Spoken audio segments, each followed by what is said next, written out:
Gente, boa tarde. Plantão de Física, 9 de fevereiro, o último plantão de Física Geral do ano letivo 2021, certo? E eu prometi nesse plantão da gente dar as dicas do questionário que está rolando, que vai até esse final de semana, tá? O assunto do questionário é momento, é torque, é alavanca, equilíbrio de corpo extenso, tudo é o mesmo assunto. Para a gente começar a discutir aqui, o que eu fiz? Para a gente começar a discutir aqui, só pegar uma. Isso aqui era um joguinho que a gente montou muito tempo atrás, eu e outros colegas professores, que a gente aplicava no ensino fundamental, isso, até criança de sexto ano, sétimo ano. Era um cabo de vassoura, a gente pendurou em distâncias iguais, não está aqui, eu sei. Uns ganchos, no meio dele a gente amarrou uma corda e pendia ele no teto, e aí tinha umas rolhas, as rolhas de garrafa, com ganchinho também, embaixo e em cima. E a ideia do jogo era o seguinte, era coisa simples, você jogava um dado, ou dois, não lembro quantos que era agora, você tirava um número, por exemplo, tirava 3.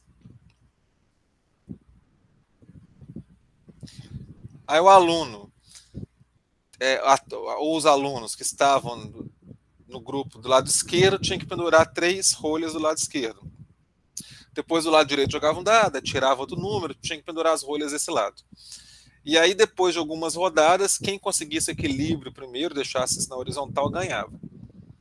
E a ideia era o seguinte, era um jogo bobo, um jogo simples, mas a ideia é que eles relacionassem a quantidade de rolha que eles penduravam nos ganchinhos com a distância. Por exemplo, você conseguia equilíbrio mais ou menos assim, você pendurava uma rolha aqui, vamos botar 2 rolhas aqui,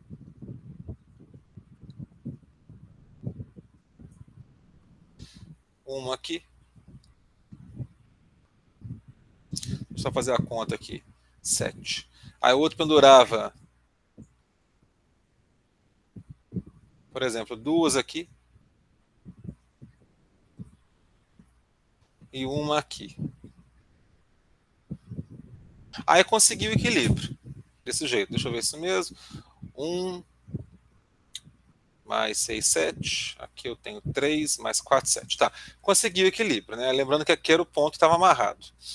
E aí, com o tempo, a gente começava a perguntar para eles, quando a gente percebia que o time que ganhava tinha uma tática lá, a gente perguntava o que eles estavam pensando, e eles chegavam na seguinte relação, que quase sempre chegava nisso, que eles pegavam o número de rolha que tinha e faziam a multiplicação com a distância dos ganchos, com o número do gancho. Lembra que as distâncias eram para ser iguais, tá? Meu desenho está horrível. Mas, por exemplo, aqui ó, você tinha 1, 2, terceiro gancho.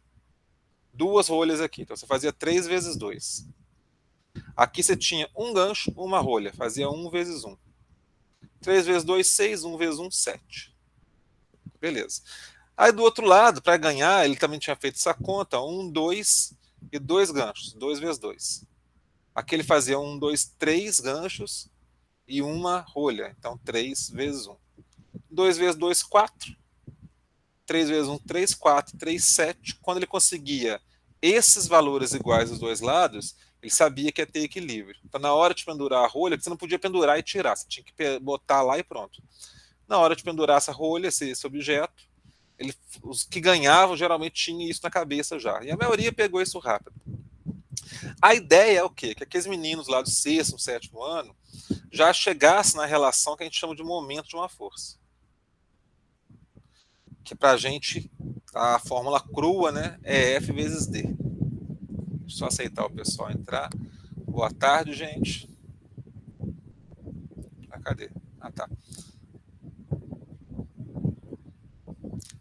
Laura e Gustavo, boa tarde. Então era F vezes D a nossa fórmula do momento ou torque. Então, nesse caso, desse joguinho, eles faziam essa conta, mas sem pensar na fórmula, né? Era o número de objetos pendurados vezes a posição do gancho. Então, 2 rolhas, 3 ganchos, 6.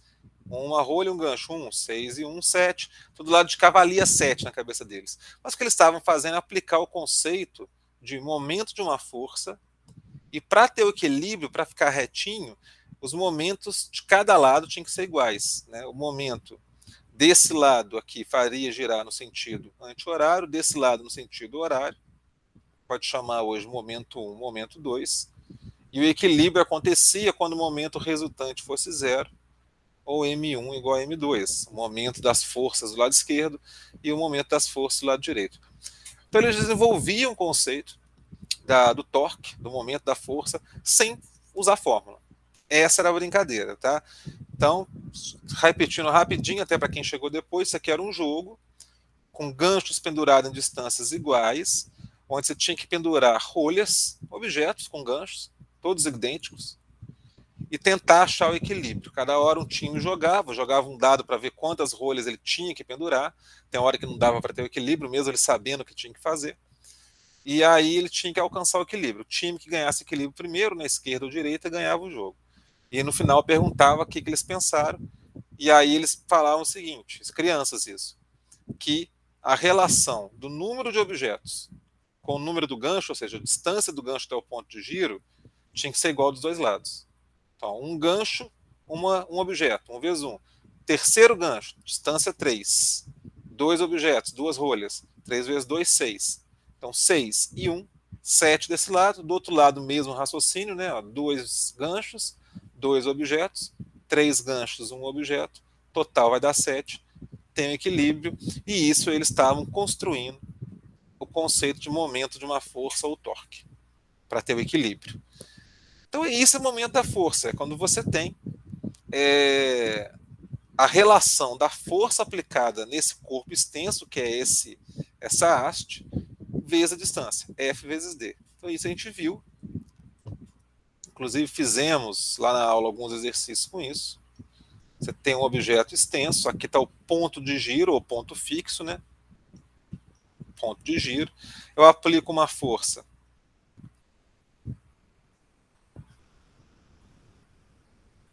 numa distância D, vou botar F1, que eu vou desenhar outra força depois. A distância da força até o ponto de giro, aquele ponto preso lá, o fixo, D1. Esse era o momento da força 1, F1 vezes a distância 1. Caso essa força não fosse perpendicular, por exemplo, essa diagonal aqui, você pode ter esse ângulo ou esse de baixo definido. Vamos botar o de cima, θ. Essa aqui é a força F2. A distância dela, D2. O momento 2, o momento da força F2, vai ser, na verdade, a componente da força perpendicular ao objeto, ou seja, essa componente aqui, vezes a distância. Essa componente aqui vertical, como é que é? A F2 está com o ângulo cosseno θ vezes D. Se eu desse esse ângulo de baixo, seria seno. Por isso que em algum momento, acho que no livro tem também, aparece a fórmula que o momento é FD seno θ. Mas, na verdade, é a componente perpendicular ao objeto. Então, você tem que decompor aquela força diagonal e achar isso. Tá? Então, quando que você vai conseguir fazer um torque maior? Você consegue fazer a mesma força num objeto, agora estou até respondendo questão do questionário, esse objeto está preso aqui, se eu faço a mesma força nesse objeto aqui, desse jeito, ou aqui, F aqui, e o mesmo valor de F ali, vamos chamar F1, F2 e falar que os módulos são iguais. F1 vai conseguir girar no sentido horário, vai ganhar de F2. Mesmo as forças sendo iguais, como essa está na diagonal, a única parte que faz o objeto verde girar é a componente perpendicular. F1 não, F1 inteiro vai fazer girar, vai provocar o momento da força, provocar o torque. Tá? Então existe essa relação da força que você faz, da distância, quanto mais longe, mais fácil é girar, maior o torque, e do ângulo que você faz. Se você fizer um ângulo muito deitado, só uma partezinha da força empurra o objeto. Se você fizer uma força perpendicular a ele, toda a força vai ser responsável pelo torque. Então, com isso, gente, eu já ajudei a responder a questão. A numeração varia, né? A questão desse objeto aqui, a questão do questionário. Eu nem botei as opções aqui, mas a ideia é aquela. Você tem, esse é o ponto de giro, onde está preso o parafuso, ali está a haste, né? A alavanca. E aí, para você saber qual que vai ser, quer ver, qual da posição que você vai ter menos dificuldade, vai fazer menos força, você tem que pensar nessa relação FD, quanto mais longe, mais fácil, e o ângulo que você faz a força, se é na diagonal ou se é perpendicular. Tá? Então, o que eu acabei de falar responde essa questão e ela fica facinho. A outra questão do questionário, repito. Professor, Oi. na 1 você falou que é pra fazer massa igual força vezes distância para Isso não achar é o massa, resultado? não. Isso não é massa, não. É momento da força. Isso não é massa, não, Gustavo. Dá uma olhada na aula Entendi. depois lá. É momento, momento. E essa distância não é distância percorrida, é distância da força até o ponto de giro, tá? Não é o quanto ela anda. Porque no trabalho, eu gosto de falar sempre isso, que a fórmula do trabalho também é F vezes D, só que esse D é diferente daquele. Ah, porque é azul? Não, porque esse aqui é o quanto o corpo anda. O corpo anda uma distância D. Aí entra aqui no trabalho, a quantidade de energia que dá ou tira. Esse aqui é a distância, é o quanto que eu estou longe do ponto fixo. Então ali está fixo, no caso é o parafuso. Qual a distância que eu tenho? Quanto mais longe, maior é essa grandeza que é o momento da força. O momento da força é o quê? É o similar da força, mas para rotação, para fazer um corpo girar. Então na gangorra, por exemplo, a gangorra é um giro, né? Fica apoiado naquele ponto, aí gira para cá um pedacinho de uma circunferência, aí gira de volta, gira para cá, gira de volta, fica esse vai e vem girando aqui. Qual é a grandeza física que eu vou estudar para entender esse giro, tá? Ou por que não gira? É o momento da força, é F vezes D. A força vezes a distância que ela está sendo aplicada até o ponto de giro. Eu tenho que tomar muito cuidado para não confundir essas coisas. Então a questão da gangorra é muito igual aquele joguinho que eu apresentei. Você vai ter duas crianças. Repara que até o desenho já mostra que as distâncias são bem diferentes. A criança maior tem 50 quilogramas massa e a distância 0,8 metros. A outra está 2 metros do ponto de giro. E quer saber qual que é a massa dessa criança. A grosso modo, o que acontece, gente? Essa criança maior, por exemplo, ela sofre ação de duas forças, tá? Eu vou desenhar ela aqui. Peso e normal. Peso a terra que faz, então ela puxa a terra de volta. Igual a questão do pisme. O astronauta puxa a nave puxa ele, tá? Então, o peso tem nada a ver com a gangorra, com esse suporte aqui, tem nada a ver. Agora, a gangorra faz a normal nela, porque é força de apoio. Então, a gangorra faz normal nela, ela faz uma força na gangorra, que é a reação da normal. Tá? Você pode chamar de F1, fica à vontade. E aí o garoto, a mesma ideia, né? Ele sofre a normal, faz a normal na gangorra, você pode chamar de F2, mas você tem que entender que essa F1 que a criança faz na gangorra é a reação da normal, que é igual ao peso. Então F1 é o peso da criança 1, que é mg, né? E F2 é o peso da criança 2, que é mg.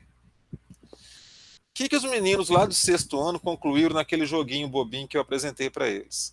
Que, se isso andar me ajuda, que o momento desse lado tem que ser igual ao momento do outro, né? Momento ou torque, para permanecer em equilíbrio. Eles não falavam assim, mas eles falavam que a relação, a multiplicação das rolhas que pendurava aqui, vezes a distância dos ganchos, tinha que dar um total igual dos dois lados. Então, assim, eles falavam dessa forma e eu entendia dessa forma. Eles falaram que o momento resultante é zero. Ou seja, FD de um lado, que gira de um lado, FD do outro, que vai girar do outro lado. Essas contas têm que ser iguais. Então, ali na gangorra, eu tenho só duas crianças, não tenho mais. Tenho as distâncias. Então, a conclusão é essa: para manter equilíbrio, o momento resultante tem que ser zero o que implica em dizer que o momento da força F1, né, que a menina faz, tem que ser igual ao momento da força F2. Lembra que o momento é responsável pelo giro. Se o giro dos dois lados for igual, fica em equilíbrio. Ninguém ganha. Então é essa relação, gente. É FD de um lado e FD do outro. Tá? Aí não vou fazer mais, que aí já está bem encaminhado também. Não é difícil, não. Essa questão aqui, que para mim está como número 4, eu tratei desse assunto, não que precisasse, tá? Dá para fazer sem estudar o que eu botei, mas eu botei uma terceira aula, quase um conteúdo extra, até anexei, algumas turmas eu anexei na aula já dada, outras eu criei um dia novo, que já estava previsto aquele dia, que são os tipos de alavanca. Isso entra mais como conteúdo extra, mas que, sim, se você vê aquilo mais, vai te ajudar. E aí na aula, eu mostrei várias imagens, entre elas essa, que tem os tipos de alavanca. Não precisa saber os tipos de alavanca para fazer a questão, mas já que estamos aqui, né? Que é o seguinte, alavanca, a grosso modo, o que é uma alavanca? Eu quero ter uma pedra no chão, quero levantar essa pedra, tem um negócio lá embaixo que eu quero. Eu posso enfiar aqui debaixo sei lá, uma barra de metal e apoio essa barra em algum lugar. Eu faço força aqui. Do jeito que eu fiz, eu estou ferrado.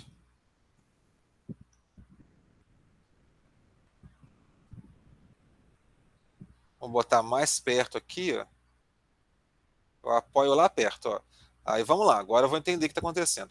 Eu faço uma força aqui, perpendicular à barra, porque eu sei que se fizer 90 graus é maior, né, o torque. Essa força que eu fiz. Que aí eu vou tentar girar essa barra metálica, né, essa aqui é uma haste de ferro, e vai aparecer uma força lá levantando a pedra. Então isso é uma alavanca. Esse instrumento, do jeito que está aqui, multiplica a minha força. Como assim multiplica a minha força? Imagina que estou numa situação que eu estou quase levantando, está em equilíbrio. Vamos só lembrar uma coisa. Eu faço. A haste faz uma força F2 na pedra, a pedra faz uma força F2 na haste. Ação e reação. Né? Essa força aqui, se a pedra está inteira em cima da haste, é igual ao peso da pedra. Então eu tenho que levantar aquele peso. Quando está quase andando, eu estou numa situação de equilíbrio, ainda está parado ainda, mas eu estou quase andando. Então, nesse caso, eu falo que o momento da força F1 que eu faço é igual ao momento da força F2, que a pedra faz. A gente chama essa força aqui também, é só um apelido, não é força nova não, de força resistente, né? Porque resiste ao movimento.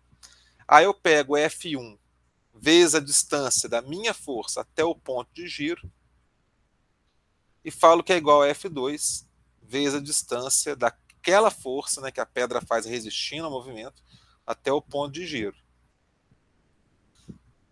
E a ideia é mais ou menos a gente enxergar o seguinte. F1 sobre F2 igual a D2 sobre D1. Passei o F2 dividindo, o D1 dividindo. O que eu quero mostrar é que F1 é contrário, é inversamente proporcional, o termo certo, a D1. O que isso quer dizer? Quanto maior for essa haste aqui, desse lado, menor a força que eu preciso fazer. Então, se eu pego uma alavanca que desse lado eu tenho, por exemplo, sei lá, 2 metros, e daquele lado eu deixei 10 centímetros, eu estou com uma distância aqui 20 vezes maior. Né? 10 vezes maior seria 1 metro, então 20 vezes maior. Então é desse jeito, esse lado 20 vezes maior do que aquele, a minha força é multiplicada 20 vezes. Se eu faço aqui uma força de 100 newtons, que equivale a segurar 10 quilogramas, vai aparecer do outro lado, se levantando a pedra, uma força de 2.000 newtons.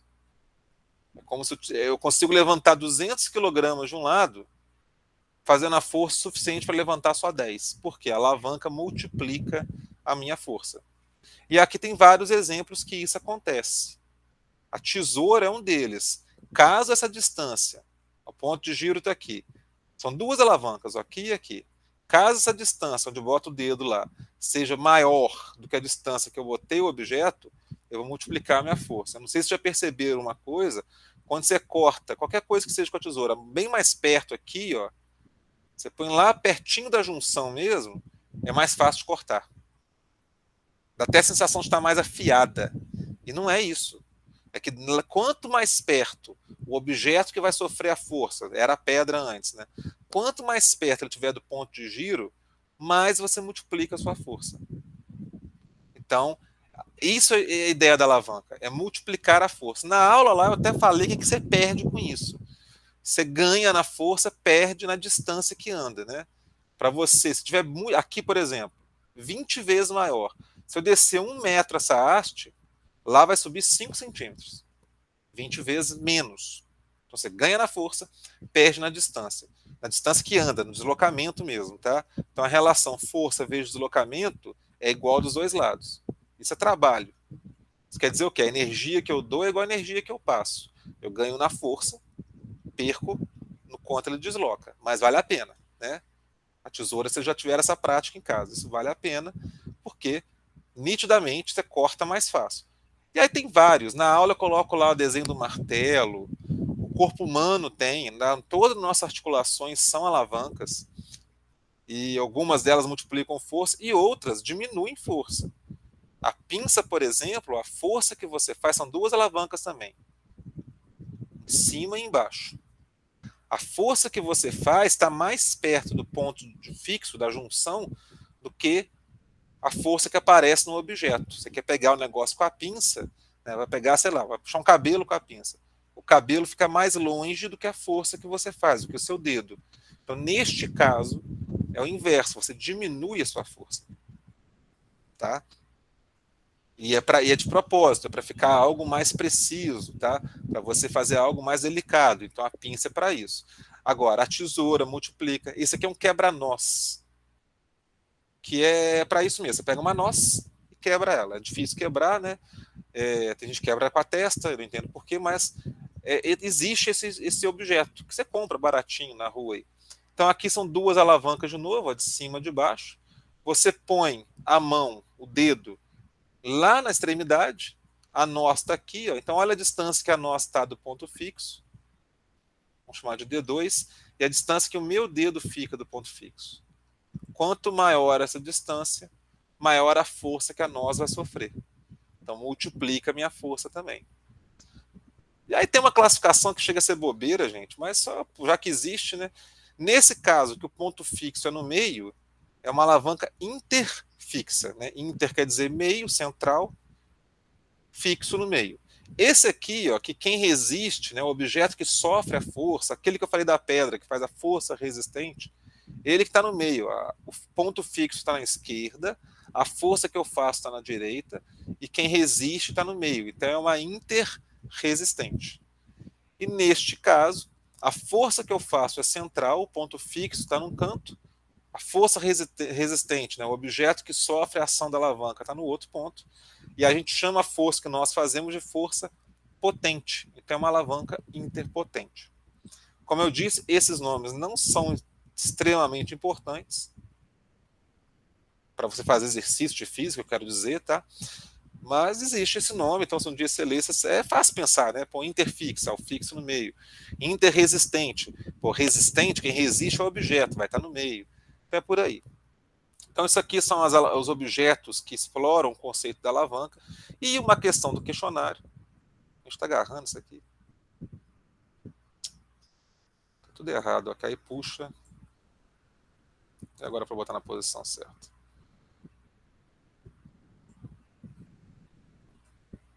Acho que está muito grande, não estou conseguindo puxar. Tá, foi. E a questão do questionário, ele pega um instrumento desse, que é uma alavanca. Detalhe seguinte, a alavanca é isso aqui, ó. Aqui é outra alavanca. Isso aqui é para ajudar lá no instrumento, eu não vou entrar em detalhe com essa parte central. O que Ô, interessa professor, pode falar. isso aí seria igual quebra-nozes? Esse aqui é um alicate de unha. Não, eu tô falando que seria igual o quebra-nozes, seria interresistente. Não, seria igual a tesoura. Seria igual a tesoura? Você põe um objeto aqui, por exemplo, vai cortar a unha com alicate, né? Eu não gosto, não, mas tem gente que gosta. Você põe lá o dedo ali, aqui está o ponto fixo, e você faz a força aqui, ó. Então ali aparece a força resistente na alavanca, né? Ó, a alavanca aqui, ó, na parte de baixo, a força resistente. Aqui você faz a força potente. E aqui é o ponto fixo, ou ponto de giro. Então é uma interfixa. É igual a tesoura. E aí repara qual é a vantagem dela em relação à tesoura. Porque a construção dela já é de tal maneira que essa distância aqui sempre vai ser menor que aquela. Que a tesoura até que não, né? Dependendo da tesoura, você tem até a lâmina maior do que essa distância onde você põe o dedo. Tem tesouras assim. Mas nesse caso não. A distância aqui, ó, é bem maior do que aquela. Então como que você faz para saber quantas vezes este instrumento multiplica a sua força? Você pega aquela condição de equilíbrio, né, que é o início do corte, no caso, o início do movimento da pedra, naquele exemplo, fala que o momento da força que você faz vai ser igual ao momento da força que aparece. E aí você vai chegar numa relação como essa, e aí você vai ver ó, quantas vezes esse braço é maior do que aquele. Essa diferença, né, essa razão, é o quanto a sua força é multiplicada. Então é simples. Tá? Lembra aqui, ó, eu falei aqui, ó, 20 vezes maior, a força é multiplicada 20 vezes. Né? 2 metros é 20 vezes maior que 10 centímetros, a força que aparece na pedra é 20 vezes maior que a força que eu fiz. Então, isso aqui, resposta dada. Mais 2 exercícios, muito parecidos, a gente quer pegar a questão fácil, então a maioria vai ser bem parecido ao raciocínio mesmo, é só para fixar a ideia. Esse aqui eu cheguei a comentar, não sei se foi em plantão, não sei se foi na aula que eu falo isso. Na aula eu falo da porta, claro. Mas esse exercício famoso, tem várias variações dele, desculpa a, a repetição dos termos aí, mas ele aparece muito, só que mudando um pouco o jeito. Que basicamente é o seguinte, nitidamente tem alguém mais forte e o outro mais fraco, até pela idade, né, um adulto e uma criança. E aí ele fala que o menino tem uma força, aqui era para ser F1 no caso, perdão aqui, 5 newtons, numa distância de 2 metros. E o homem, uma força 2, né? É porque não é F1, né? Força 1, vou chamar de F1. Força 2, F2. Não é que saiu errado, é que o texto é assim mesmo. Numa distância de 10 centímetros, cuidado com a unidade. E aí quer saber quem ganha. Se a porta gira abrindo, né, que o garoto ganha, fechando, o homem ganha, se fica em equilíbrio, e por aí vai. Como você sabe quem vai ganhar? Você vai ter que calcular o momento da força de cada um. De 1 e de 2. Cuidado com a unidade de novo. Quem tiver maior momento vai ganhar. Se os momentos forem iguais, a porta fica paradinha. Então pode ser que o homem, por ser mais forte mesmo, bem mais forte, não, ele faz uma força de 80 newtons, pode ser que ele ganhe, mesmo estando mais perto. Pode ser que o garoto ganhe, porque ele, apesar de ser mais fraco, está numa distância que o ajuda. Pode ser que empate. Então você tem que fazer essa conta e marcar para que lado que a porta vai girar ou não, né? Olha lá, letra A para mim, né? Que muda a ordem. A porta não gira. Então vocês avaliam isso. Professor, Pode falar. para saber essa resposta, a gente tem que comparar o momento da força, correto? É de cada um. Você É calcula os que, dois. é que o cálculo, eu acho que é a última, já que o homem deu Não, 800. Gustavo, não, Gustavo. Aí você está dando cola para os outros. Não vamos Ah, tá, achar foi mal. nada, tá? Você vai marcar lá e depois a gente vê se está certo, beleza? Entendi. Aqui eu paro na fórmula. Eu não comento mais nada, tá certo? Que aí já fica assim, eu dou o caminho andado, que a gente tem que. É prova ainda. Apesar de não parecer, é uma prova, a gente está fazendo prova. Eu vou encaminhar, dou as dicas. Eu faço isso em sala também, tá, gente? Quando dou prova também, eu fico no meio da prova, dou uma dica, uma outra coisa, para ajudá-los a fazer, mas eu paro aí. Questão 5 é mais difícil. Não que seja difícil. Quem acabou de fazer o pismo vai achar isso aqui bem fácil. Difícil é aquilo. Isso aqui tá tranquilo. Mas dentro das 5 que eu pus é que mais dificilzinha, né? Você tem lá Só para corrigir o que eu falei, a resolução dela é fácil, é igualzinha às outras, mas a forma de pensar exige um pouco mais. Um jovem de peso já, peso, 600 newtons, tá? Peso é mg, é o que você usa mesmo, ele já deu peso. Corre por uma prancha homogênea, aquela história da massa bem distribuída. A prancha tem peso 900 newtons e mede 9 metros. Ela não está presa em A, não está colada lá não, ela pode subir aqui, ó. Tá? Dependendo da posição que o jovem chega aqui, aqui é o ponto fixo, no caso, ela vai girar para cima, ó, e o garoto vai descer. Tá? Ele quer saber isso, qual distância máxima que esse jovem pode chegar a partir de B para que a prancha não gire. Qual é o limite? Aí, para fazer isso, tem que pensar no quê? Desenhar as forças. Fazer separado, se tiver que rabiscar lá também, fica melhor. Ó, existe aqui um ponto fixo, que é o B, que é o nosso ponto de giro. Está apoiado em A. Então, tem uma força normal que o chão faz na prancha. Normal A. Tem a normal B também, gente, que ele está apoiado ali. Só que é o seguinte, essa normal B eu costumo ignorar porque ela não provoca o torque.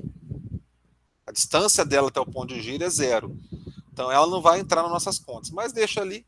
O garoto também faz uma força na haste que não é o peso dele, né? Que eu falei no início. É a normal que ele recebe, ele faz a reação, ele faz uma força normal que tem o mesmo valor do peso. Então tem a força do jovem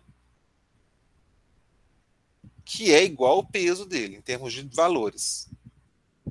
Então, a força do jovem é igual ao peso. E tem o peso da barra, isso que não pode esquecer, da prancha, né? Ela tem 9 metros. Esse pedaço aqui tem 3. O peso da prancha fica exatamente no meio. Já que ela é homogênea, o peso é aplicado exatamente no meio dela. Então, esse é o peso da prancha ou da barra. Então, quais as distâncias? Ó, daqui para a esquerda, 4,5. Daqui até esse ponto de giro, até o ponto B, essa distância aqui, ó, vermelhinha, do peso até o ponto de giro vai ser quanto? Se tudo isso aqui é a metade da barra, 4,5, e esse pedaço do B para a direita vale 3, aqui tem 1,5 metro. Por que a distância é importante? Porque você vai pegar esse ponto aqui como ponto de giro e calcular o momento de cada força, momento de NA, momento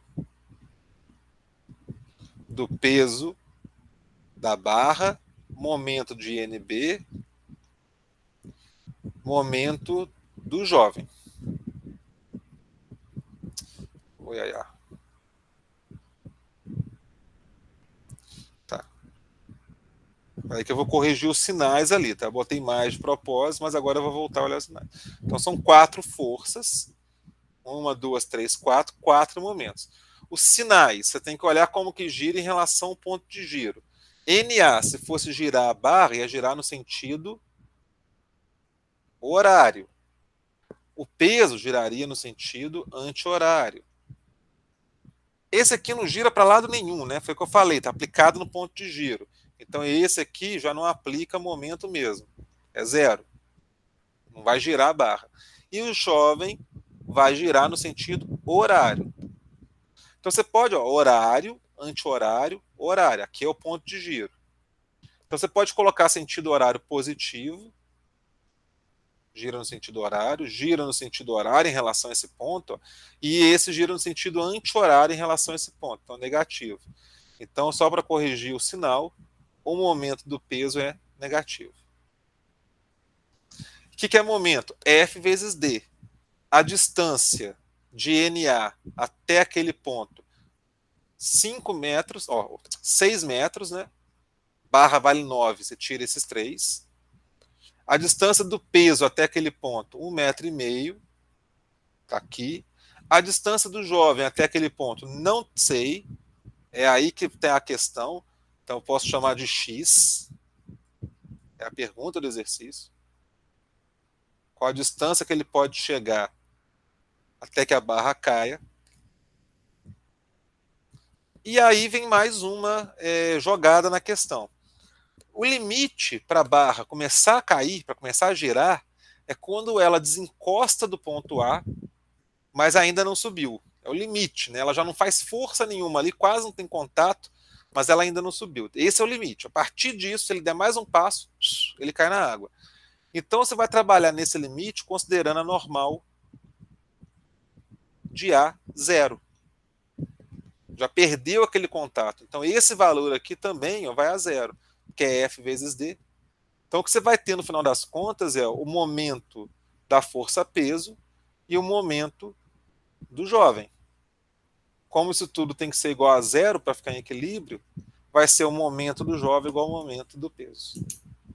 Então foi o que eu falei, é uma questão mais complicada, Professor, mas você já começa ela pensando nisso. Você pensar isso, eliminar o ponto A, já pensar no garoto e no peso da barra, um momento igual ao outro. Pode falar, Gustavo. no momento do jovem, para botar a distância que o jovem tá. É a pergunta, é o X, né? Qual distância que ele tá, X. Então, para a gente achar então não precisa achar o momento do jovem. Você vai escrever assim, né, Gustavo? Ó, o momento dele. Porque a força dele seria o peso dele, já que Exato. F igual ao Aí P. vai ser peso vezes a distância, X.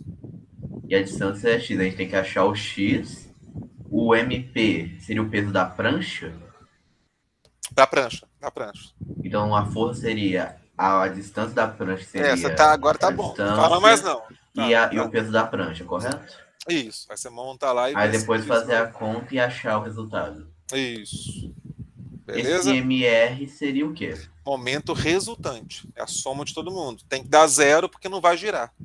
Então o momento resultante vai ser 0. Vai ter que ser 0. Entendi, então. Tá? Laura, deixa eu responder. Essa pergunta interessa muita gente, né? Talvez quem veja a gravação, se é que vão ver, pode ser que ajude. Falta na minha disciplina, se eu não estou enganado, são 26. O que corresponde a 13 aulas perdidas, porque cada aula, na verdade, são 2, né? Cada dia, cada semana tem 2 aulas, então eu dava, vamos supor, um exercício numa semana, ele corresponde a 2 faltas. Então você poderia deixar de mandar 13 exercícios, ou 13 exercícios, você pode deixar de mandar. Mas o que acontece? Não existe falta de frequência por disciplina. Confesso que me incomoda isso. Você pode faltar minhas aulas todas, mas se você tiver nota e não faltar nenhuma outra matéria, você passa. Tá? Ninguém me falou isso antes, de propósito. Eu estou falando isso agora que já acabou. Então, o que acontece? O problema disso é que, geralmente, o aluno que tem muita falta numa disciplina, ele tem muita falta em outras.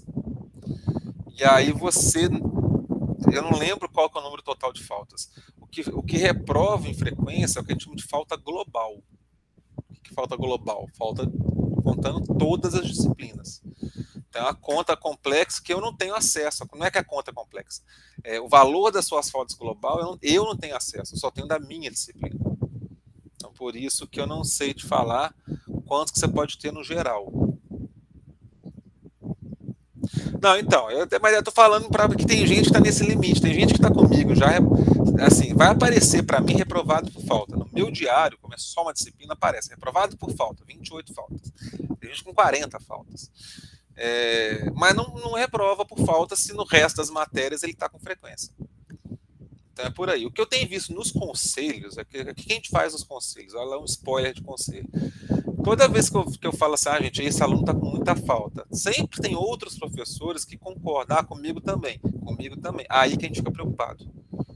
Entendeu? Aí que liga o alerta. Ele não vai reprovar por causa de uma disciplina, mas geralmente ele está em outras. Então pronto, a coisa desanda quando vê ele está com um número de faltas muito antes. Eu esqueci o percentual, esqueci mesmo.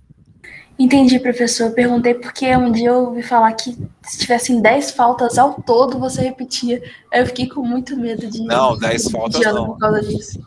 Não, 10 faltas não. Porque 10 faltas ao todo, se você faltar 2 dias de aula no colégio, você já tem 10 faltas.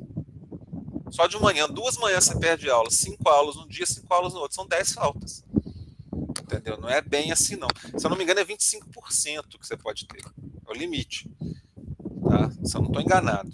Esse número agora não lembro direito. Então, 25% das faltas globais. Como eu falei, para Entendi. mim, tem muito de aluno reprovado por falta. Que para mim aparece só na minha disciplina.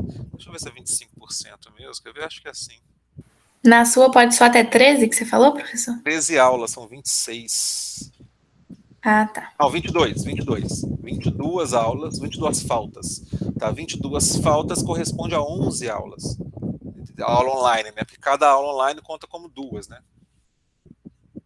Ah, tá. E 22 falta na sua matéria, aí. Aí já era para ser reprovação. Aparece para mim reprovado. Tá? Deixa eu ver se eu consigo abrir aqui, mas já fechou. Mas não reprova porque tem que contar o global. Então, assim, eu nunca sei a situação de vocês nesse sentido. Como eu falei, tem aluno comigo 40 faltas. Para mim, tá tudo vermelho lá, fica vermelho o diário do aluno que está reprovado por falta. Aí, quando vai ver, na verdade, a falta global dele não é tão alta e ele passa. Entendeu? Professor, e a partir de agora a gente só pode enviar do 26. Eu dei o limite do terceiro bimestre até o dia 15. Por Tá. quê? Porque senão esse final de semana eu ia receber a atividade do ano inteiro, eu sabia disso. E aí eu fico louco. Entendi. Na semana de prova, teve uma semana que foi lista e logo depois prova, foi muito perto. Eu tinha 800 e-mails para ler. Então, se eu deixo para agora mais ainda, esse final de semana ia ter mais uns 500 e-mails, literalmente, não é modo de falar. E aí eu fico louco. Aí eu não trabalho, entendeu? E eu tenho um limite também para mandar, para fechar o diário. Então eu deixei até o dia 15, eu já olhei aquelas frequências, só não passei por SIGA ainda. Na minha planilha eu já passei, que depois é rapidinho, mas eu gosto de fazer tudo de uma vez. E agora faltam esses, né, que é 26 até 29, que é pouca coisa, é mais rápido. Então é por isso que eu fui meio radical com isso. Radical não, né? Porque eu estou aceitando do primeiro bimestre até o dia 15 de janeiro. Então, tá assim, certo. eu dei uma É colher um de prazo chá razoável. boa. Aí teve até aluno que dia 16 de janeiro me cobrou, professor, eu te mandei, você não mudou lá no SIGA. Até eu brinquei, pô, eu te dei quantos meses, cara? Me dá um prazo igual. Entendeu? Você teve meses para me mandar, eu tenho meses para mudar. Mas eu tô brincando, eu tenho que mudar esse final de semana no máximo. Então, assim. Aí, do terceiro bimestre você não tá recebendo mais, não. Não, porque igual eu te falei, entendeu? Tem aluno que vem até com uma história que me comove, que eu até demoro a responder, às vezes, o WhatsApp, eu fico pensando, meu Deus do céu, eu podia ajudar. Só que por que eu vou ajudar esse e não vou ajudar outros? Aí quando vê, são vários. Entendeu? E fora aqueles alunos que às vezes, eu não sei se é o caso de vocês, se for, desculpa, que às vezes está com duas faltas, né? Deixou de mandar um exercício. Aí aquilo incomoda ele demais. Não faz diferença na vida dele mudar aquelas duas faltas. Só que para mim é um e-mail a mais. E aí você tem 15 alunos assim, são 15 e-mails a mais, que eu tenho que abrir o arquivo, aí abro o Excel, vou lá na planilha, lança o zero no lugar, aí volto, fecha, entendeu? Então isso tudo vai arrebentar no final de semana. Então por isso que eu falei, não, deixa o terceiro bimestre é o dia 15, né? E agora só do quarto bimestre. Claro, gente, que tem aluno que se tiver com muita falta global, a gente vai conversar, mas aí é caso muito específico.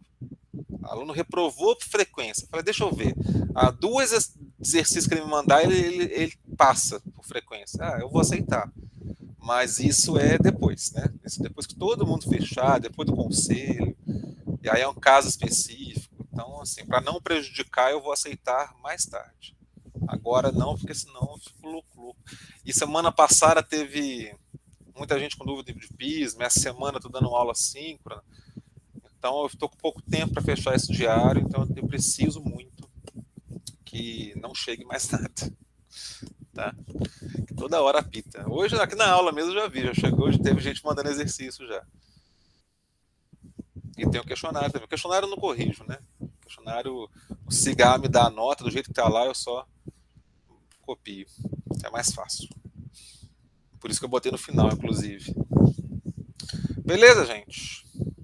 Tá certo, professor. Beleza. Obrigada pelos esclarecimentos. Gente, obrigado vocês pela presença. Sempre agradeço, que realmente eu gosto muito. É muito frustrante sentar aqui, não vem ninguém, acontece às vezes. Plantão nem tanto, né? Teve gente como o Gustavo, que veio quase em todos ou todos. O Miguel Eu apareceu. só não vi na última semana, que eu fiquei estudando pro físico. Então, aí é bom, aí eu gosto. Não, ano que vem não sou eu não, Ruida. Eu vou continuar no primeiro ano, tá?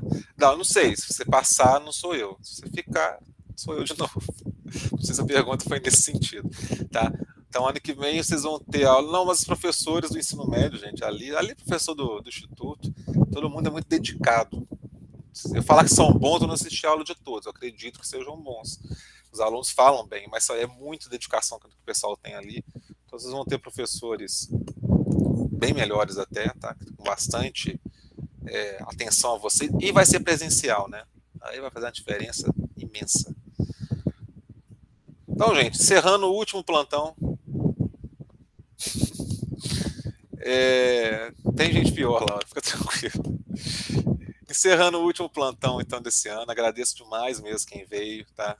Todos eles, ou em um só, tá ótimo. Aproveitem esses plantões e se continue existindo o Instituto. Eu mesmo continuo dando plantão. Aí, até se vocês quiserem lá tirar dúvida do primeiro ano, eu vou recebê-los. E esse é um momento bom, tá? Que é um momento que vocês mandam mais na aula, vocês dedicam, eu quero isso, eu quero aquilo. Então, não percam isso, não. Eu sei que vai enrolar, ainda mais presencial, vocês vão ter menos tempo ainda, porque tem deslocamento, essas coisas, mas vocês vão ver que é bacana, tá? Também tem o plantão presencial lá. Mas obrigado mesmo. Bom descanso a todos. Temos aulas síncronas ainda em turmas de amanhã e depois. E no mais, quem já teve minha aula síncrona, eu repito aqui o desejo de boas férias. Obrigada pelas aulas, professor. Tchau, professor. Obrigado pelas aulas. Obrigada, professor. Até mais. Tchau.